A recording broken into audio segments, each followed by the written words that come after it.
Praise lord. యేసే నా సహకారి అనే ఆధ్యాత్మిక కార్యక్రమానికి మిమ్మల్ని ప్రేమతో ఆహ్వానిస్తూ ఉన్నాం. ఈ దినం పాఠంగా మరి దేవుని వాక్యంలో నుంచి అనగా గురువు శిష్యుడు అంటే గురువు ఏ రీతిగా ఉన్నారు, శిష్యుడు ఏ రీతిగా ఉండాలి, శిష్యుడు ఏం చేశారు అనే అంశం మీద మరి ప్రభు మనతో మాట్లాడాలని ఇష్టపడతా ఉన్నారు. ఆ వాక్యానికి మరి మత్తయి సువార్త 10వ అధ్యాయంలో రాయబడుతున్న మాట ఏంటంటే, మత్తయి సువార్త 10వ అధ్యాయం మరి మొదటి వచనాన్ని మనం చూసినట్లయితే, ఆయన తన 12 మంది శిష్యులను పిలిచి అపవిత్రాత్మలను వెళ్ళగొట్టుటకును ప్రతి విధమైన రోగమును ప్రతి విధమైన వ్యాధిని స్వస్థపరచుటకును వారికి అధికారం ఇచ్చెను. కాబట్టి ఇక్కడ చూసినట్లయితే ఆయన ఒక అధికారం యేసుక్రీస్తు ప్రభువారు తన శిష్యులకు అనగా 12 మంది శిష్యులను ఆయన పిలుచుకొని ఏర్పరచుకున్నారు. మరి ఆయన ఏర్పరచుకున్న ఆయన శిష్యులను పిలిచి ఏమంటున్నారంటే ఆయన అధికారం ఇస్తా ఉన్నారు. ఎటువంటి అధికారం అని ఇక్కడ రాయబడతా ఉందంటే, అపవిత్రాత్మలను వెళ్ళగొట్టే అధికారం, ప్రతి విధమైన రోగమును ప్రతి విధమైన వ్యాధిని స్వస్థపరిచే ఒక అధికారం. అంటే ప్రతి విధమైనది అపవిత్రాత్మ, ప్రతి విధమైన విధానంలో ఉన్న అపవిత్రాత్మని, ఇంకా ప్రతి విధమైన రోగమును ప్రతి విధమైన వ్యాధిని అనగా ఎటువంటి వ్యాధినైనా ఎటువంటి రోగాన్నైనా స్వస్థపరిచే అధికారం తన శిష్యులకి యేసుక్రీస్తు ప్రభువారు ఇచ్చి ఉన్నారు. అందుకే యేసు ప్రభువారు చెప్పారు, మత్తయి సువార్త 28లో రాయబడతా ఉంది 19వ వచనంలో, సమస్తమైన స్థలాలకి వెళ్ళి భూదిగంతములకు వెళ్ళి నా సువార్తని ప్రకటించమని రాయబడతా ఉంది. ఇంకా మార్కు సువార్త మరి 16వ అధ్యాయంలో కూడా చూసినట్లయితే, మార్కు సువార్త 16వ అధ్యాయం మరి చివరి మాటల్లో మనం చూసినట్లయితే 15వ వచనం, ఆ యొక్క వాక్య లేఖనాల్లో నుంచి మార్కు సువార్త 16వ అధ్యాయం 15వ వచనం ఏమనుంది అంటే, మరియు మీరు సర్వలోకమునకు వెళ్ళి సర్వ సృష్టికి సువార్తను ప్రకటించుడి. నమ్మి బాప్తీసం పొందినవాడు రక్షింపబడును, నమ్మని వారికి శిక్ష విధింపబడును. నమ్మిన వారి వలన ఈ సూచక్రియలు కనబడును. కాబట్టి నమ్మిన వారి వలన అనగా నమ్మిన ప్రతి వారు ఎవరంటే ఆయన శిష్యులు. నమ్మిన వారు ఏం చేస్తారు అంటే, మరి ఇక్కడ రాయబడతా ఉంది, నా నామమున దెయ్యమును వెళ్ళగొట్టుదురు, క్రొత్త భాషలు మాట్లాడుదురు, పాములను ఎత్తి పట్టుకుందురు, మరణకరమైనది ఏది త్రాగినది వారికి హాని చేయదు. రోగుల మీద చేతులుంచినప్పుడు వారు స్వస్థత నొందుదురని వారితో చెప్పాను. కాబట్టి శిష్యులకు ఇచ్చిన గొప్ప అధికారం యేసుప్రభు వారు మరి తను యేసుప్రభు వారు శరీరధారిగా ఉన్న దినాల్లో ఈ లోకంలో ఆయన తన శిష్యులను పిలిచి ఏర్పరచబడి నియమించబడిన వారిని పిలిచి నమ్మిన వారి వలన అనగా ఆయన నామమందు విశ్వాసం ఉంచిన వారు, యేసుక్రీస్తు ప్రభువారు మరి పరలోకం నుండి పంపబడిన వారిని, ఆయన మన పాపముల కొరకు సిలువ మ్రాను మీద వ్రేలాడి తన ప్రాణాన్ని దానంగా మనకి ఇచ్చారని, ఆయన యొక్క సిలువ దారలు రక్తధారల్లో నుండి ఆ యొక్క క్రయధనమంతా సర్వమానవ కోటి కొరకు నీ కొరకు నా కొరకు ఆయన చెల్లించారని నమ్మిన వారి వలన అనగా నమ్మితే దేవుని మహిమను మనం చూస్తాం. కాబట్టి వారు గనక ప్రార్థన చేస్తే, వారు గనక విశ్వాసం ఉంచితే మరి ఏం జరిగిద్ది అని రాయబడుతుందంటే, ప్రతి విధమైన వ్యాధి, ప్రతి విధమైన రోగం, ప్రతి విధమైన దురాత్మ మీద ఒక అధికారం. మరి అందుకే మరి పాత నిబంధనలో రాయబడతా ఉంది, గురువు శిష్యుడు అనే అంశం మీద ఒక మాటను మనం చూసినట్లయితే, మరి 2వ రాజుల గ్రంథం 2వ అధ్యాయంలో రాయబడతా ఉంది. ఇక్కడ ఎవరు కనిపిస్తారంటే ఏలియా, ఎలీషా. ఏలియా అనే గురువు ఎలీషాని మరి ఏ రీతిగా అయితే ఎలీషా తన యొక్క మరి శిష్యరికం చేయడానికి అనగా ఏలియాను వెంబడించడానికి, ఏలియా యొక్క దేవుణ్ణి ఎరగడానికి, ఏలియా యొక్క దేవుని యందు విశ్వాసం ఉంచడానికి, ఆయన సేవను అనగా ఆయన యొక్క గురువు ఏ రీతిగా, ఏలియా ఏ రీతిగా దేవుని యందు విశ్వాసం ఉంచినాడో ఆ విశ్వాసం కలిగి ఉండడానికి తనకున్న ఆస్తి అంతా విడిచిపెట్టి, తనకున్నవన్నీ విడిచిపెట్టి మరి ఆయన ఏం చేస్తా వచ్చాడంటే, ఎలీషా ఆయన ఏలియా చేతుల మీద నీళ్లు పోస్తూ ఇంకా ఏలియా పరిచర్య చేయడానికి విధేయత చూపించడానికి వచ్చేసారు. వచ్చినప్పుడు ఎలీషా ఏది ప్రాముఖ్యమైన విషయాన్ని తీసుకుంటా ఉన్నారు ఏలియా దగ్గర. ఏంటి అదంటే మరి 2వ రాజుల గ్రంథం 2వ అధ్యాయం మరి 9వ వచనం మనం చూసినట్లయితే, వారు దాటిపోయిన తరువాత ఏలియా ఎలీషాను చూచి, నేను నీ యొద్ద నుండి తీయబడక మునుపు నీ కొరకు నేనేమి చేయగోరుదువో దానిని అడుగుమని చెప్పగా. కాబట్టి ఏలియా పరమునకు పిలువబడక మునుపు ఎలీషా అడుగుతా ఉన్నాడు ఏమనంటే, నా మరి శిశు గురువు ఎలాగా పరమునకు వెళ్ళబడతా ఉన్నాడు, ఏమేమి క్రియలు ఈ లోకంలో జరిగించారు, అవి నేను ఎలాగా జరిగించాలి అనే విషయం మీద ఎలీషా ఆశపడతా ఉన్నాడు. ఎలీషా ఆశ ఎలా ఉందంటే, మరి ఏలియా చేసినవన్నీ నేను ఈ లోకంలో చెయ్యాలి అనే ఆశ ఉంది. కానీ ఆశ ఎలా తీర్చుకుంటున్నాడంటే, ఎలాగా కలిగి ఉండాలని లేకపోతే ఎలాగా తీర్చబడాలని ఎలీషా ఇష్టపడుతున్నాడంటే, ఏలియా మీద ఉన్న ఆత్మ.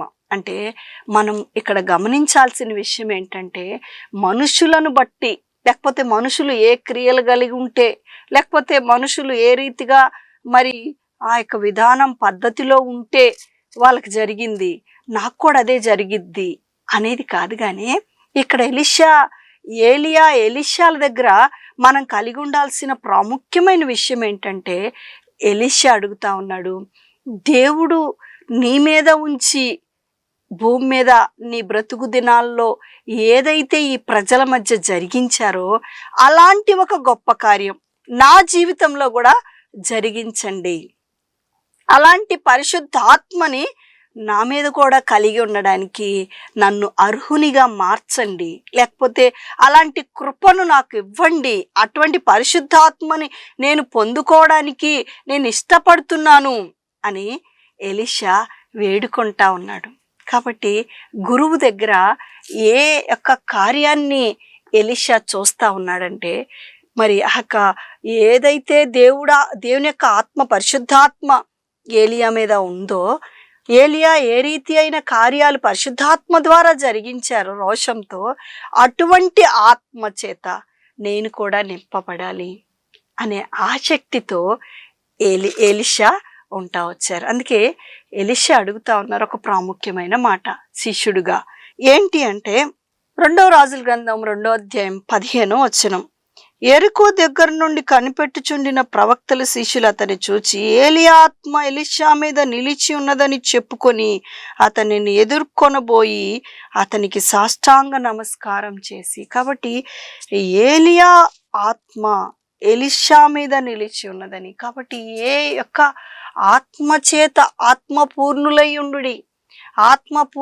ఉండి ఆత్మ కార్యాలు జరిగించుడి, పరిశుద్ధాత్మ వారి మీద వ్రాలగా మరి క్రొత్త నిబంధనలో రాయబడతా ఉంది.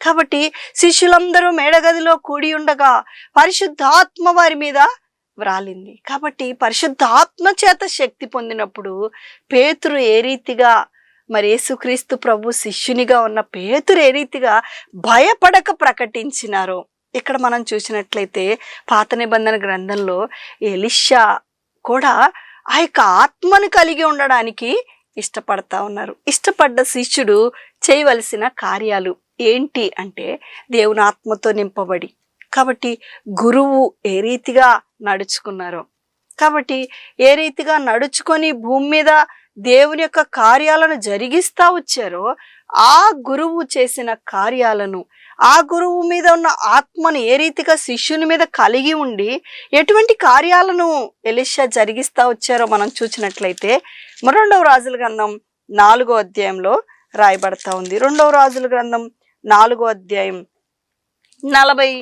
42వ వచనం కింద భాగంలో రాయబడతా ఉంది. ఏంటి అంటే 2వ రాజుల గ్రంథం 4వ అధ్యాయం 41వ వచనం, అతడు పిండి కొంత తెమ్మని తెమ్మనెను. వారు తేగ కుండలో దాన్ని వేసి జనులు భోజనం చేయుటకు వడ్డించుడని చెప్పాను. వడ్డింపగా కుండలో మరి ఏ జబ్బు కనిపింపకపోయెను. కాబట్టి మనకి ఇక్కడ ఒక మాట రాయబడతా ఉంది. ఏంటి అంటే, శిష్యులు అక్కడున్న ఎలీషా దగ్గర ఉన్న శిష్యులు ఇప్పుడు ఏలియా ఎత్తబడినారు. ఎలీషా మరి నాయకునిగా ఉన్నారు. నాయకునిగా ఉంటే మరి కొంత వాళ్ళు భోజనం చేయడానికి కూరాకులు ఏరుకొని వచ్చి వాళ్ళు కుండలో వేసి వండినప్పుడు అది జబ్బు లేకపోతే విషపు ఆకులు తీసుకొని వచ్చి వండినారు. వండినప్పుడు ఆ యొక్క శిష్యులు వండిన వంటకంలో ఏమున్నదంటే జబ్బు, ఇక లేకపోతే చూస్తే విషం ఉంది. కాబట్టి విషం ఎలాగా విరిచివేయబడాలి, లేకపోతే విషపూరితమైనది మనం చదువుకుంటా వచ్చే మార్క్స్ వార్తలో సర్పము విషముతో కూడిన మరి పరిస్థితులు మీకు వచ్చిన, లేకపోతే మరి ఎటువంటి జబ్బుది మీకు వచ్చిన, వాటన్నిటి విషయంలో మీరు ప్రార్థన చేస్తే, లేకపోతే దేవుణ్ణి వేడుకొని దేవుని నామం పేరట మీరు దాన్ని మరి విషాన్ని సైతం ఎలాగ మార్చగలరంటే ఒక మధురమైన పదార్థంగా మార్చగలరు శిష్యులు అని మరి మనం తెలుసుకుంటా వచ్చాం. ఇప్పుడు వీళ్ళు క్రియారూపకంలో జరిగిస్తా ఉన్నారు. ఏంటి అంటే ఇక్కడ రాయబడుతున్న మాట, కుండలో జబ్బుతో కూడిన లేకపోతే విషంతో కూడిన ఆకులున్నాయి. కానీ ఎలీషా ఏం చేశారంటే అక్కడున్న శిష్యులకి దేవుని యొక్క మహత్యం, దేవుని యొక్క గొప్పతనం, దేవుని యొక్క ఔన్నత్యం, లేకపోతే దేవుడు తన పిల్లల యొక్క ప్రార్థన, ఆ యొక్క పిల్లల యొక్క వంటకాన్ని, లేకపోతే ఆ దేవుని బిడ్డలు ఏ రీతిగా కూడుకున్నప్పుడు ఒకవేళ విషపూరితమైనది ఉన్నా, ఒకవేళ శరీరంలో విషపూరితమైనది ఉన్నా ఎలాగ మధురంగా, లేకపోతే విషాన్ని సైతం హాని కలిగించకుండా ఎలాగ చేస్తారు మన దేవుడు అని చెప్పడానికి ఎలీషా ఏం చేశారంటే అందులో పిండి కలిపారు. దేవుని నామం పేరట పిండి కలిపారు. పిండి దేన్ని చూపిస్తా ఉందంటే యేసుక్రీస్తు ప్రభు వారి యొక్క శరీర ప్రాణ ఆత్మ దేహాలు ఏ రీతిగా ఆ సిలువలో, కల్వారి సిలువలో ఆయన పిండబడినారో, పిండిగా చేయబడినారో. అందుకే దేవుని వాక్యం మరి యేసుప్రభు వారు పాపస్తుడైన పౌలు చెప్పినట్లుగా ఆయన శరీరం ఇదిగో రొట్టెగా ఆయన మార్చారు. ఈ రొట్టె ఆయన శరీరం అని చెప్పారు. అలాగే మరి ఇక్కడ కూడా ఎలీషా చెప్తా ఉన్నారు, ఇదిగో ఒకవేళ మన జీవితాల్లో విషపూరితమైనది వచ్చినా, లేకపోతే మన గృహాలలో విషపూరితమైన పరిస్థితులు వచ్చినా, ఇదిగో ఈ పిండి కలపాలి.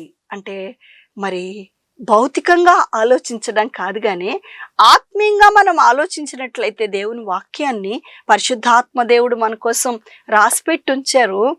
ఏమి ఆత్మీయంగా మనం ఆలోచించాలి అంటే యేసుక్రీస్తు మన కొరకు ఆయన శరీరాన్ని ఒక పిండిగా మార్చారు. ఇదిగో ఈ పిండి ఈ కుండలో వేయబడతా ఉంది. ఈ జబ్బు లేకపోతే ఈ విషం అనే పరిస్థితి పదార్థాన్ని మనకి యేసుక్రీస్తు వారి నామం పేరట, ఇంకా చూస్తే ఈ పాత నిబంధనలో రాయబడతా ఉంది, యేసుక్రీస్తు ప్రభు వారికి గుర్తుగా ఉన్న దీన్ని పిండిని వేసినప్పుడు అది ఎలా అయిందంటే మరి 2 రాజుల గ్రంథం 4వ అధ్యాయం 41 కింద భాగంలో కుండలో మరి ఏ జబ్బు కనిపింపకపోయెను. కాబట్టి జబ్బు అనేది లేకుండా పోయింది.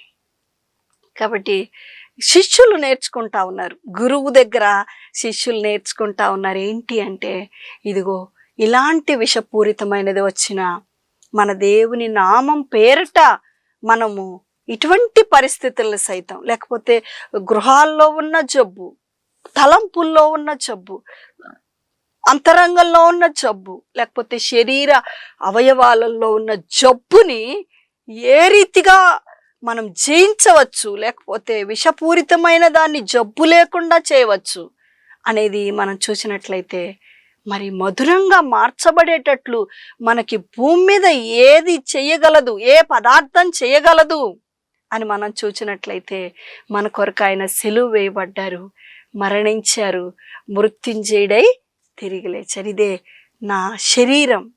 ఆయనక మరి 1 కొరింథీ రాసిన పత్రిక 11వ అధ్యాయం 28వ వచనంలో రాయబడుతున్న మాట, అపొస్తలుడైన పౌలు చెప్పిన మాట ఏంటి అంటే, దానిని విరిచి మీ కొరకై నా శరీరం నన్ను జ్ఞాపకం చేసుకున్నటకై దీనిని చేయుడని చెప్పాను. ఎప్పుడు అంటే 23లో రాయబడతా ఉంది, నేను మీకు అప్పగించిన దాన్ని ప్రభు వలన పొంది తిని, ప్రభు అయిన యేసు తాను అప్పగించబడిన రాత్రి ఒక రొట్టెను ఎత్తుకొని కృతజ్ఞతాస్తుతులు చెల్లించి.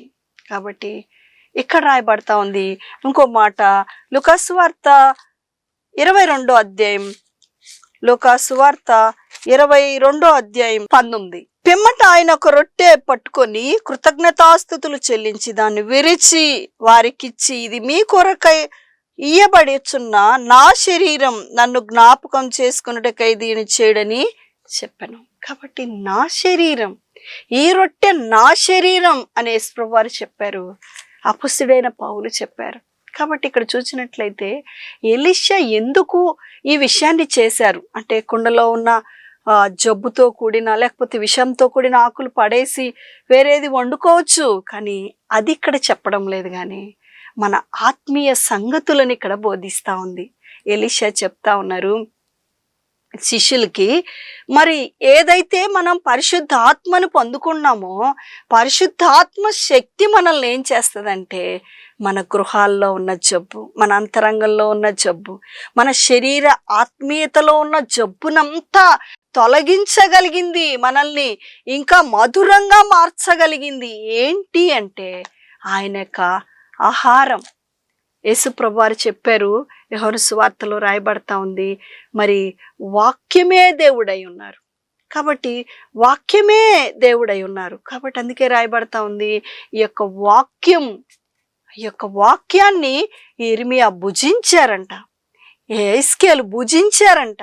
కాబట్టి అలాగే మనం ఈ వాక్యం ద్వారా మనం ఆహారం మన హృదయంలోకి, మన తలంపుల్లోకి వెళ్తుంది. ఎప్పుడైతే మనం వాక్యం చదువుతా ఉన్నామో, ఆయన మాటల యందు మన విశ్వాసం ఉంచామో, ప్రభువా నీ శరీరం పవిత్రమైన పావన పుణ్య రక్తం, మీ శరీరంలో నుంచి కార్చబడిన రక్తం, ఒక పరిశుద్ధమైన రక్తం, సజీవంగా ఉన్న రక్తం నాకు కూడా కావాలి ప్రభువా, నా యొక్క తలంపుల్లో మీరు అనుగ్రహించండి. నా తలంపులు జబ్బువిగా మార్చబడ్డాయి, నా శరీరం జబ్బుగా మార్చబడింది, నా ఆత్మీయత జబ్బుగా మార్చబడిందయ్యా.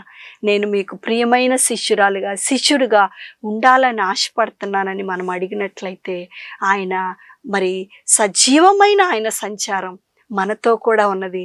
ఆయన మన ప్రార్థన ఆలకించి ఆయన శరీరం, ఆయన రక్తాన్ని మన మీద ప్రోక్షిస్తారు.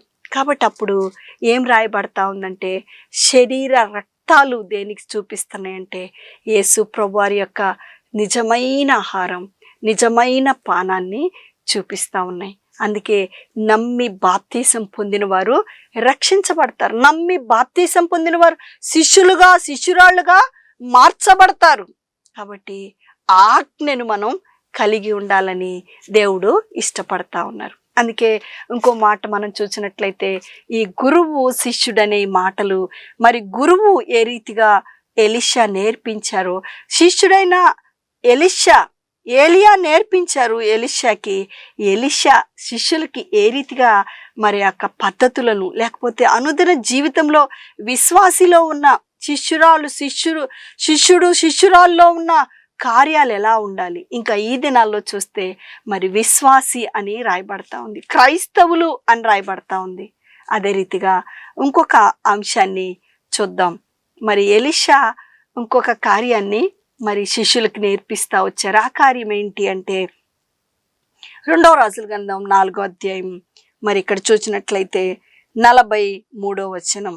అయితే అతని పనివాడు 100 మందికి వడ్డించుటకు ఇవి ఎంతవని అప్పుడు అతడు వారు తినగా మిగులునని యెహోవా సెలవిచ్చి ఉన్నాడు గనుక జనులు భోజనం చేయనట్లు వడ్డించుమని మరలా ఆజ్ఞయించెను. కాబట్టి ఎలీషా ఏం చెప్తున్నారు అంటే, ఇప్పుడు చూసినట్లయితే మరి 2వ అంశం ఏంటి అంటే, గురువు శిష్యునికి నేర్పుతున్న ఇంకొక ఆత్మీయమైన పద్ధతి, ఆత్మీయమైన విధానం, ఆత్మీయమైన క్రియ మరి విశ్వాసికి ఏంటి అని రాయబడతా ఉందంటే, మరి వాళ్ళకి తెచ్చిన భోజనం, లేకపోతే వాళ్ళకి తెచ్చిన భౌతికమైన రొట్టెలు ఏమవుతా వచ్చినాయి అంటే తక్కువ అవుతా వచ్చినాయి.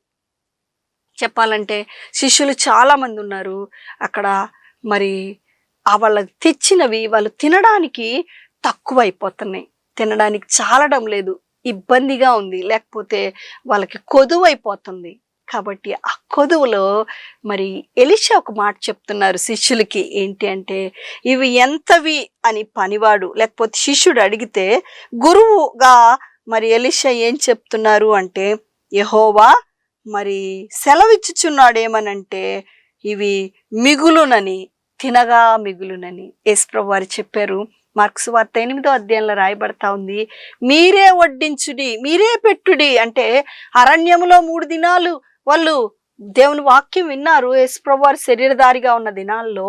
కానీ వాళ్ళు వెళ్ళిపోతుంటే యేసుప్రభువు వారు అంటున్నారు మూర్ఛిల్లిపోతారేమో, కాబట్టి శిష్యులను పిలిచి మీరే వీరికి భోజనం పెట్టండి అంటే, అయ్యా వీళ్ళందరికీ ఇన్ని వేల మందికి ఎట్లా భోజనం పెడతాము అని చెప్పినప్పుడు యేసుప్రభువు వారు అక్కడ ఉన్న మరి చిన్న పిల్లవాని దగ్గర 2 రొట్టెలు 3 చిన్న చేపలు ఉన్నాయి. ఆ చేపలను రొట్టెలను తీసుకొని విరిచి కృతజ్ఞతాస్థుతులు చెల్లిస్తే వాళ్ళకి 12 గంపలు తృప్తిగా తిని మరి రాయబడతా ఉంది. మార్కు సువార్త 8వ అధ్యాయంలో చూసినట్లయితే మరి తిని తృప్తి పొంది మరి 12 మంది శిష్యులకు 12 గంపలు వాళ్ళకి వచ్చినాయి. అలాగే ఇక్కడ ఎలీషా కూడా చెప్తా ఉన్నారు, పాత నిబంధన గ్రంథంలో ఏం రాయబడతా ఉందంటే ఒకటి నేర్పిస్తా ఉన్నారు. ఏంటి అంటే ఆత్మీయంగా మరి సారేపతు విధవరాలు ఏ రీతిగా అయితే ఎలీషాకి మరి ఇదిగో మరి మేము తిని చనిపోబోతున్నాం అని ఆమె ఏలియాకి చెప్పినప్పుడు ఏలియా ఒక మాట అంటారు, మరి నా మాట చొప్పున నువ్వు భయపడకుండా నాకు మరి అప్పం తీసుకొనిరా అన్నప్పుడు ఆమె వెంటనే విధేయత చూపించి అప్పం మరి రొట్టెను తీసుకొని ఏలియాకి ఇచ్చినప్పుడు తన ఇంట సమృద్ధి, ఎంత సమృద్ధి అంటే కరువు దినాలంతా ఆమె ఇంటిలో వారందరినీ పోషించేంత సమృద్ధి. కాబట్టి ఇక్కడ రాయబడతా ఉంది ఏంటి అంటే ఆత్మీయమైన సత్యం గురువు శిష్యునికి నేర్పిస్తా ఉన్నారు. ఏంటి అంటే ఈ దినాల్లో భయానకమైన పరిస్థితులు కలిగిన కరువు ఒకవేళ ఆత్మీయంగా భౌతికంగా పరిస్థితుల్లో మరి వచ్చి ఉన్నప్పటికీ కూడా, లేకపోతే మన జీవితాల్లో ఆ పరిస్థితులను ఎదుర్కొంటా ఉన్నప్పటికీ కూడా దేవుని వాక్యం సెలవిస్తా ఉంది, ఇదిగో నీవు ఆయన శిష్యురాలవైతే, నీవు ఆయన శిష్యుడు మరి నమ్మి బాప్తిసం పొందిన వ్యక్తివైతే, యేసుక్రీస్తు ప్రభువారిని సొంత రక్షకునిగా అంగీకరించిన బిడ్డవైతే దేవుడు సెలవిస్తా ఉన్నారు ఏంటంటే, ఆయన శిష్యుడు ఏం చేయబడతాడంటే తిని తృప్తి పొంది ఇంకా మిగిలేటట్లుగా ఆయన చేయగలరు. కాబట్టి ఆ మాటను విశ్వాసం ఉంచి నీవు వడ్డించు, అవి మిగిలేటట్లు మరి యెహోవా దేవుడే మనకు ఆ కార్యాన్ని చెయ్యగలడు అని ఎలీషా చెప్పారు. కాబట్టి యేసుప్రభువు వారు శిష్యులకు అక్కడ చెప్పారు. క్రొత్త నిబంధనలో ఇక్కడ కూడా 2వ రాజుల గ్రంథం 4వ అధ్యాయంలో మరి ఇక్కడ ఎలీషా శిష్యులకు చెప్తా ఉన్నారు. ఈ దినాల్లో మనకు కూడా ప్రభు పరిశుద్ధాత్మ దేవుడు చెప్తున్నారు, మరి కొదువ, కొరత, లేమి, లోటు అంతటిని ఆయన మనల్ని చూచుచున్నవాడు. ఎందుకంటే నీ ఆహారాన్ని నిండారులుగా నేను దీవించుదును ఆయన మనకు వాగ్దానం చేసి ఉన్నారు. కాబట్టి కీర్తనలు రాసిన గ్రంథంలో రాయబడతా ఉంది 132వ అధ్యాయం, కీర్తనల గ్రంథం 132వ అధ్యాయం 15వ వచనం, దాని ఆహారమును నేను నిండారులుగా దీవించేదను, దానిలోని బీదలు ఆహారముతో తృప్తిపరిచెదను. దానిలోని బీదలను ఆహారంతో తృప్తిపరచెదను. దేవుని యొక్క వాగ్దానం. దాని ఆహారమును నేను శిష్యుని యొక్క విశ్వాసి యొక్క ఆహారాన్ని భౌతికంగా ఆధ్యాత్మికంగా నేను నిండారులుగా దీవించేదను. కాబట్టి లేమి ఏ విషయంలో లేముందో, అందుకే మత్తయి సువార్త 10వ అధ్యాయంలో రాయబడతా ఉంది, ప్రతి విధమైన వ్యాధి, ప్రతి విధమైన అపవిత్రాత్మ, ప్రతి విధమైన రోగం, అంటే ప్రతి విధమైన లేమి, అంటే అది ఆహార లేమి కావచ్చు, లేకపోతే ఇంకేమైనా లేమి కావచ్చు, ఆ లేమిలన్నిటిలో దేవుడు చెప్తా ఉన్నాడు, ఇదిగో నువ్వు ఆయన శిష్యురాలివైతే, ఆయన శిష్యుడివైతే నీకు సమృద్ధి జీవం ఆయన నీలోనికి ప్రవహించాలని, నీ ఇంటిలోనికి ప్రవహించాలని. అందుకే రాయబడతా ఉంది దేవుని వాక్యంలో. యెషయా గ్రంథం మరి 66 రాయబడతా ఉంది ఏంటంటే, యెహోవా ఇలాగు సెలవిచ్చుచున్నాడు, ఆలకించుడి, నది వలె సమాధానం ఆమె యొద్దకు పారజేయుదును. మీరు జనముల ఐశ్వర్యం అనుభవించున్నట్లు ఒడ్డు మీద పొర్లిపారు జల ప్రవాహం వలె మీ యొద్దకు దానిని రాజేతును. కాబట్టి ఐశ్వర్యమును, కాబట్టి రాజేతును ప్రభు చెప్తా ఉన్నారు, యెహోవా సెలవిచ్చుచున్నాడు. దాని యొద్దకు రాజేతును, సియోను కుమారి యొద్దకు అనగా ఆయన శిష్యురాలి విశ్వాసి యొద్దకు రాజేతును అని ఆయన సెలవిస్తా ఉన్నారు. కాబట్టి అందుకే గురువు ఏదైతే మనకు నేర్పిస్తా వచ్చారో, యేసుక్రీస్తు ప్రభువారు శిష్యులు ఏ రీతిగా నేర్చుకుంటా వచ్చారో అది వాళ్ళు చేస్తా వచ్చారు. బూదిగంతముల వరకు సువార్తను ప్రకటిస్తా వచ్చారు. అపోస్తుడైన పౌలు మరి చెప్తా ఉన్నారు, మేము ఐశ్వర్యవంతులమైనను ఇంకా మేము ఎలా ఉన్నామంటే క్రీస్తు నిమిత్తమై మాకున్నవన్నీ పెంటతో సమానముగా ఎంచుకొనుచున్నాము. ఇంకా క్రీస్తు నిమిత్తమైన అనేకులకు మేము మాదిరికరంగా ఉండుట కొరకు మేము ఆ యొక్క ఐశ్వర్యాన్ని సైతం మరి లేమిగా మార్చుకొనుచున్నాము. లేకపోతే మేము లేమిలో ఉన్న ఐశ్వర్యవంతులమే. ఎందుకంటే క్రీస్తు యేసు యొక్క ఐశ్వర్యముతో అనగా దేవుడు మా ప్రతి అవసరత క్రీస్తేసు మహిమైశ్వర్యములో తీర్చగలడు అనే విశ్వాసాన్ని మరి ఆయన యొక్క యేసు ప్రభువారి యొక్క శిష్యులు పరిశుద్ధాత్మ ద్వారా నేర్చుకుని మరి ఆ గ్రంథాలలో మరి ఏదైతే వాళ్ళు అన్వయించుకున్నారో, ఏదైతే వాళ్ళు క్రియారూపకంలో జరిగించారో దాన్ని పరిశుద్ధాత్మ దేవుడు మన పితరులు జరిగించిన దాన్ని మరి రాసిపెట్టి ఉంచారు. ఈ దినాల్లో మనం కూడా అలా కలిగి ఉండాలని మరి దేవుడు ఇష్టపడతా ఉన్నారు. అది జబ్బైనా ఇంకా మరి అది లేమైనా ఎటువంటిదైనా ఇంకా రాయబడతా ఉంది. శిష్యుడు ఒక విషయాన్ని నేర్పిస్తా ఉన్నారు. 3వ అంశం చూసినట్లయితే 2వ రాజుల గ్రంథం 6వ అధ్యాయం 15వ వచనం. దైవజనుడైన అతని పనివాడు పెందలకడ లేచి బయటికి వచ్చినప్పుడు గుర్రములు రథములు గల సైన్యము పట్టణమును చుట్టుకొని ఉండుట కనబడెను. అతని పనివాడు, అయ్యో నా ఏలినవాడా, మనము ఏమి చేయుదుమని ఆ దైవజనునితో అనగా అతడు భయపడవద్దు. కాబట్టి అక్కడ ఏం జరిగింది అంటే, ఎలీషా దగ్గరికి మరి రాజులు మరి శత్రువులను పంపించారు, సైన్యాన్ని పంపించారు, గొప్ప సైన్యాన్ని పంపించారు. ఎందుకంటే వీళ్ళని హతమార్చాలని, లేకపోతే ఇతన్ని మరి ఎలీషా దగ్గర ఉన్న శిష్యులను తీసుకెళ్ళడానికి మరి రాజులు మరి సైన్యాన్ని పంపించినప్పుడు ఆ పనివాడు శిష్యుడు భయపడతా ఉన్నాడు. ఎందుకంటే విపత్తు వచ్చేసింది మన దగ్గరికి. ఎటువంటి విపత్తు వచ్చింది అని ఇక్కడ రాయబడతా ఉందంటే, మరి ఇక్కడ రాయబడతా ఉంది 14వ వచనం, 2వ రాజుల గ్రంథం 6వ అధ్యాయం 14వ వచనం. కాబట్టి రాజు అచటికి గుర్రములను రథములను గొప్ప సైన్యమును పంపెను.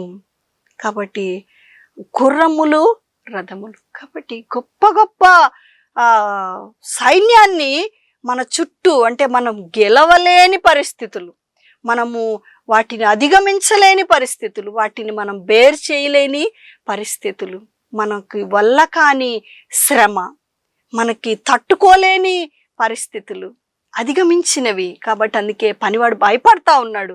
అందుకే ఎలీషా అంటున్నాడు, నువ్వు భయపడవద్దు.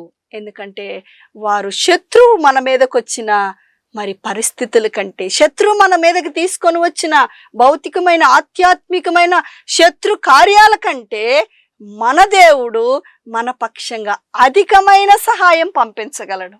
ఆయన దూత నంపి మన పాదములకు రాయి తగలకుండా ఆయన కాపాడగలడు. కాబట్టి అది నువ్వు చూడాలి అని ఎలీషా శిష్యునికి చెప్తా ఉన్నాడు. ఏం చెప్తా ఉన్నాడంటే, ఇదిగో నీవు అధికమైన సహాయం, దేవుని దగ్గర నుండి వస్తున్న అధిక సహాయాన్ని ప్రతి దినం ప్రార్థనలో నువ్వు చూడాలి. ప్రతి దినం వాక్యములో నీకు ఇస్తున్న వాగ్దానాన్ని చూడాలి. అంతేగాని నువ్వు చూస్తున్న భౌతికమైన నీ చుట్టూ ఆవరించిన మరి రోగాలు లేకపోతే పరిస్థితులు నిన్ను భయపెడుతున్నవి నువ్వు చూడకూడదు. అందుకని ఇక్కడ మరి ఎలీషా ప్రార్థన చేస్తా ఉన్నాడు. ఎవరి కోసం అంటే శిష్యుని కోసం. ఏమని ప్రార్థన చేస్తున్నాడంటే, యెహోవా వీడి కన్నులు చూచునట్లు దయచేసి వీని కన్నులు తెరం. వీడు చూచునట్లు ఏం చూడాలంటే, పరలోకము నుండి మీరు పంపిస్తున్న గొప్ప సహాయాన్ని ఇతను చూడాలి. వీని కన్నులు తెరవ చేయండి అంటే మన మనోనేత్రాలు వెలిగించబడాలి. అంటే మనం భౌతికంగా చూసే పరిస్థితులు ఎలా ఉంటాయంటే, మన కన్నులే ఇవన్నీ చూస్తాయి. మనం అన్నీ చెప్తాం, ఇలా ఉంది పరిస్థితి, ఇలా ఉంది, ఇలా ఉంది. మనం చెయ్యలేని అధిగమించిన పరిస్థితులు మనకి, ఇంకా మనం చెప్పుకోలేని, మనం తట్టుకోలేని పరిస్థితులు ఎదుర్కొన్నట్లయితే దేవుడు మనకు చెప్తా ఉన్నారు. మరి ఆయన శిష్యుడిగా, శిష్యురాలుగా మనం ఉన్నట్లయితే దేవుడు మనకు సెలవిస్తా ఉన్నాడు, అంతకంటే అధిక సహాయం, మనల్ని బాధ పెట్టేదానికంటే అధికమైన మేలు, మంచి మేళ్లతో నీ హృదయాన్ని దేవుడు తృప్తిపరుస్తాడు. కాబట్టి నీకేమీ తక్కువ కాకుండా ఆయన కాపాడతాడు. కాబట్టి అందుకే మరి 2వ అధ్యాయం ద్వితీయోపదేశకాండం 7వ అధ్యాయంలో రాయబడతా ఉంది, 7వ వచనంలో రాయబడతా ఉంది, నీకేమీ తక్కువ కాదు, నీ దేవుడైన యెహోవా నీకు తోడై ఉన్నాడు, నీకేమీ తక్కువ కాదు. కాబట్టి అధికమైన సహాయం ఎక్కడి నుంచి వచ్చిందంటే, మన పితరులకు ఏ రీతిగా తన దూత నంపి దేవుడు కార్యం చేస్తా వచ్చాడు, పాదములకు రాయి తగలకుండా ఏ రీతిగా కాపాడుతూ వచ్చాడు, మహోన్నతుని చాటున నివసించువాడే సర్వశక్తుని నీడన విశ్రమించువానిగా, అంటే సర్వశక్తుని నీడన విశ్రమించే ఒక కృపని దేవుడు మనకిస్తారు. కాబట్టి అందుకే ఇక్కడ రాయబడతా ఉంది 2వ రాజుల గ్రంథం 6వ అధ్యాయం 17వ వచనం, యెహోవా వీడు చూచునట్లు దయచేసి వీని కన్నులు తెరువమని ఎలీషా ప్రార్థన చేయగా, యెహోవా ఆ పనివాని కండ్లు తెరవజేసిన గనుక వాడు ఎలీషా చుట్టూను పర్వతం, అగ్ని, గుర్రముల చేత, రథముల చేత నిండి ఉండుట చూచెను. కాబట్టి ఏం సహాయం అంటే అధికమైన సహాయం. కాబట్టి గుర్రముల చేత, రథముల చేత మనకి దేవుని యొక్క సహాయం ఏంటంటే, గుర్రములు, రథములు అంటే ఆయన మన కోసం ఆయన దూత నంపి మనల్ని కాపాడతారు. అంటే మన పక్షాన ఉన్న ఆ యొక్క గొప్ప సహాయాన్ని, అంటే దేవుని వాగ్దానాన్ని, లేకపోతే యేసుక్రీస్తు నామం పేరట ప్రార్థించినప్పుడు మరి ఏం జరిగిద్దో మనం చూచినట్లయితే, అందుకే రాయబడతా ఉంది కీర్తనలు 35వ అధ్యాయం 1వ వచనం, యెహోవా నాతో వేద్యమాడు వారితో వేద్యమాడుము, నాతో పోరాడు వారితో పోరాడుము, కేడమును డాలును పట్టుకొని నా సహాయమునకు లేచి నిలువుము. కాబట్టి దావీదు అడుగుతా ఉన్నాడు, అయ్యా నాతో వేద్యమాడే వారితో మీరే వేద్యమాడండి. ఎందుకంటే మన పితరుడైన అబ్రహాముకు, విశ్వాసులకు తండ్రి అయిన అబ్రహాముకు వాగ్దానం చేశారు దేవుడు. ఏంటి అంటే మరి 12వ అధ్యాయంలో రాయబడతా ఉంది, నీ శత్రువులకు శత్రువునై అందును. కాబట్టి 12వ అధ్యాయం ఆదికాండంలో రాయబడుతున్న మాట ఏంటి అంటే, ఆయన ఆదికాండం 12వ అధ్యాయం 3వ వచనం, నిన్ను ఆశీర్వదించు వారిని ఆశీర్వదించేదను, నిన్ను దూషించు వారిని శపించేదను, భూమి యొక్క సమస్త వంశములు నీ యందు ఆశీర్వదింపబడునని అబ్రహాముతో అనగా. కాబట్టి దూషించు వారిని శపించేదను. దూషించడానికి వచ్చారు ఎలీషా దగ్గరికి, ఎలీషా శిష్యుల దగ్గరికి మరి వేడుకుంటా ఉన్నాడు. అధికమైన సహాయం వస్తా ఉంది. ఎక్కడి నుంచి అంటే దావీదు అడుగుతా ఉన్నారు, మరి అయ్యా నాతో వేద్యమాడే వారితో మీరే వేద్యమాడండి, మీరే మాట్లాడండి. కాబట్టి మీదే కేడముగా డాలుగా నాకు నా సహాయమునకై లేచి నిలువుము.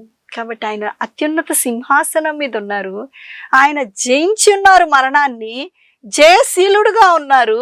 అందుకే దావీదు అడుగుతా ఉన్నారు, అయ్యా నీవు లోకమంతటిని కలగజేసి సృజించి లోకాన్ని జయించావు ప్రభువా. ఎటువంటి అనుభవములైనా, ఎటువంటి యుద్ధాయుధాలైనా వాటిని జయించగలిగిన దేవుడవు. నా ప్రాణాన్ని నీవు దానంగా ఇచ్చావయ్యా. నా ప్రాణం నిరంతరం యుగయుగాలు నీతో కూడా మరి ఆ యొక్క పరమున ఉండునట్లుగా, నీతో కూడా సదాకాలం ఉండునట్లుగా, మీరు మరణమును ఎలా యేసుక్రీస్తు ప్రభువారు మరణమును జయించినారో ఆయన పిల్లలు కూడా మరణమును జయించే ఒక కృప, మరి ఆయనతో కూడా సదాకాలం ఉండే కృప, యుగయుగములకు సజీవుడైన వానితో ఆయనతో ఉండే ఒక మహాకృపకి మమ్మల్ని పాత్రులుగా చేసావయ్యా. అటువంటి యుద్ధాల నుంచి, అటువంటి శత్రువు నుంచి, మరణం కలిగించే శత్రువు నుంచి మమ్మల్ని విడిపించావయ్యా.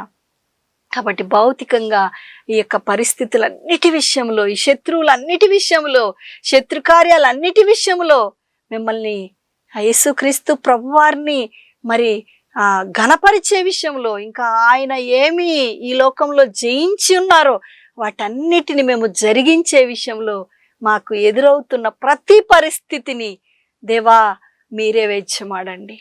మీరు యుగయుగములకు సజీవుడవు, నా ప్రార్థన ఆలకించండి అని ఎలీషా ప్రార్థించినప్పుడు వారు వచ్చిన వారిని అంధులుగా చేశారంట. కాబట్టి వచ్చిన శత్రు సైన్యాన్ని అంధులుగా మార్చేశారు. కాబట్టి ఎలీషా శిష్యులు కనిపించనివ్వకుండా వారికి దాసులుగా చేశారంట. 2వ రాజుల గ్రంథం 6వ అధ్యాయంలో మనం చూసినట్లయితే. అందుకే దావీదు ప్రార్థన చేస్తా ఉన్నారు ఏమనంటే, అయ్యా నా సహాయమునకి నీవే లేచి మరి నిలువుము, నా పక్షాన నీవు నిలుచుండయ్యా, నా కేడెముగా ఉండండి. నా గుండెల మీద, లేకపోతే నా తల మీద, నా తలంపుల మీద, నా శరీరం మీద, నా ఆత్మీయత మీద మరి దాడి చేస్తున్న శత్రువు నుంచి నాకు విడుదల కలిగించండి. లేకపోతే మరి అణుబాంబులున్న స్థలాల్లో, ఇంకా భయంకరమైన మరి మిసైల్స్ వేస్తున్న స్థలాల్లో, ఇంకా భయంకరమైన పరిస్థితులు కలిగిన మరి దేశాల్లో, రాష్ట్రాల్లో ఎన్నో పరిస్థితులుగా భౌతికమైన యుద్ధాలు జరుగుతూ ఉన్నాయి. ఆ పరిస్థితుల మధ్యలో మరి దేవుని పిల్లలు ఒక సంతోషం ఏంటి అంటే, దేవుడు మమ్మల్ని కాపాడగలడు. కాబట్టి అటువంటి నిబ్బరమైన బుద్ధి గలవారమై మెలకు కలిగి నిలకడగా ఉండాలని ఆయన పిల్లలంగా ఆయన ఆశపడతా ఉన్నాడు. అందుకే పౌలు తిమోతికి రాస్తా ఉన్నాడు. తిమోతి రాసిన 2వ పత్రిక 1వ అధ్యాయం 6వ వచనం, ఆ హేతువు చేత నా హస్త నిక్షేపణ వలన నీకు కలిగిన దేవుని కృపావరము ప్రజ్వలింప చేయవలని నీకు జ్ఞాపకం చేయుచున్నాను. అపోస్తలుడైన పౌలు తిమోతికి అంటా ఉన్నారు. ఆయన ఏమంటా ఉన్నారంటే, మరి ఏదైతే నీకు దేవుడు కృపావరం ఇచ్చారో ఆ కృపావరాన్ని ప్రజ్వలింప చేయాలి.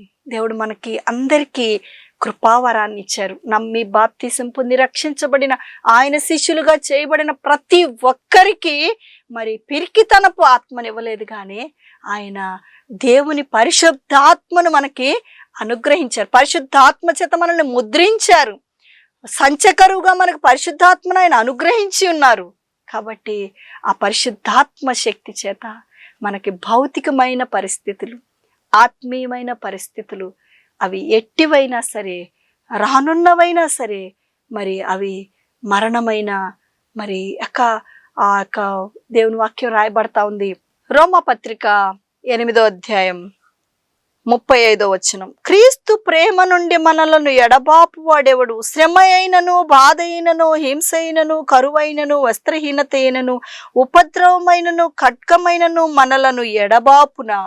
కాబట్టి శిష్యులను యేసుక్రీస్తు ప్రభువారి నుంచి ఆయన విశ్వాసులను ఏది ఎడబాపకూడదు. ఏ శ్రమైనా, ఏ హింసైనా, ఏ వస్త్రహీనత అయినా, ఏ మరణమైనా భౌతికమైంది ఎడబాపకూడదు. ఎందుకంటే ఆయనతో కూడా యుగాయుగాలు ఉండడానికి ఆయన మన కోసం ఆ శిలువలో తన యొక్క శరీర ప్రాణాత్మ దేహాలను అప్పగించుకున్నారు. తండ్రికి విధేయత చూపించారు యేసు ప్రభువారు, మనకు మాదిరి చూపించి వెళ్ళారు. ఆయన మరణాన్ని జయించారు. మనం కూడా ఆ యొక్క భౌతికమైన ఈ మరణాన్ని జయించి ఆత్మీయంగా ఆయనతో యుగయుగాలు ఉండాలని యేసు ప్రభువారు ఆశపడతా ఉన్నారు. తండ్రిన దేవుడు ఆశపడతా ఉన్నారు. పరిశుద్ధాత్మ దేవుడు ఆశపడతా ఉన్నారు. కాబట్టి అందుకే ఈ వాక్యాన్ని దేవుడు మనకు సెలవిస్తా ఉన్నారు. కాబట్టి గురువు ఏ రీతిగా ఉన్నారు, మన యేసు ప్రభువారు ఏ రీతిగా ఉన్నారు, మన పితరులు ఏ రీతిగా ఉన్నారు, ఎంత గొప్ప సాక్ష్య సమూహం మేఘం వల్లే మనల్ని ఆవరించి ఉండగా సులువుగా చిక్కులు పెట్టు పాపమును విడిచి విశ్వాసమున కర్త దాన్ని కొనసాగించువాడైన యేసు వైపు చూచు మనము ఈ పందెములో, ఈ పరుగు పందెములో ఓపికతో పరిగెత్తాలని ఆయన ఆశపడతా ఉన్నారు. అట్టి కృపతో నింపబడాలని ఆశపడి ఉన్నట్లయితే మరి యేసు ప్రభువారు మనకి ఈ కృపావరాన్ని మనలో ప్రజ్వలింప చేయడానికి ఆయన ఇష్టపడతా ఉన్నారు. ఈ ప్రార్థన మరి నాతో కలిసి మీరు చేసినట్లయితే దేవుడు మన ప్రార్థన ఆలకిస్తారు. అట్టి కృపతో పరిశుద్ధాత్మ దేవుడు నింపాలని ఆశపడతా ఉన్నారు. మీరు మోకరించినట్లయితే మేము ప్రార్థన చేస్తాం. ప్రేమ నమ్మకం కలిగిన మా ప్రియమైన పరలోకపు తండ్రి, మీకు వందనాలు, స్తోత్రాలు తండ్రి.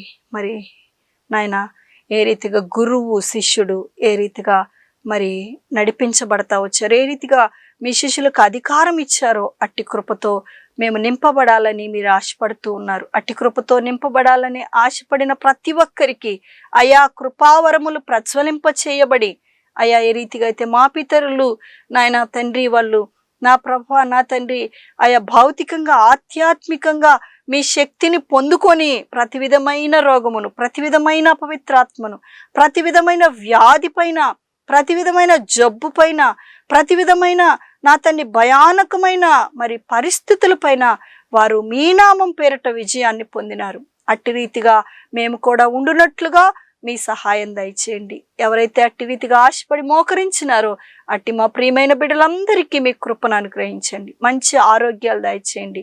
ఆయా తీర్మానంలో స్థిరతను మీరు అనుగ్రహించండి. నిలకడగా ఉండుటకు, ప్రభునందు ఆసక్తి గలవారిగా ఉండుటకు మీ సహాయమునే కోరుకుంటూ దయగల ప్రేమగల హస్తాలకి అప్పగించుకుంటూ, ఎవరైతే మోకరించి ఆసక్తితో మీ వాక్యాన్ని మరి ప్రభా చూచు అన్వేషిస్తూ ఉన్నారో అట్టి వారికి మీ కృపా సహాయం మెండుగా దాయిచేసి వాయం పొందవలసిందిగా వేడుకుంటూ యేసు ప్రభువారి శ్రేష్టమైన నామమున అడిగి వేడుచున్నాం తండ్రి, ఆమేన్. Praise the lord. యేసే నా సహకారి అనే ఆధ్యాత్మిక కార్యక్రమాన్ని చూచి మీరు దైవ దీవెనలు పొందవలనని ప్రభునామం పేట మీకు మనవి చేస్తా ఉన్నాను. Praise the lord.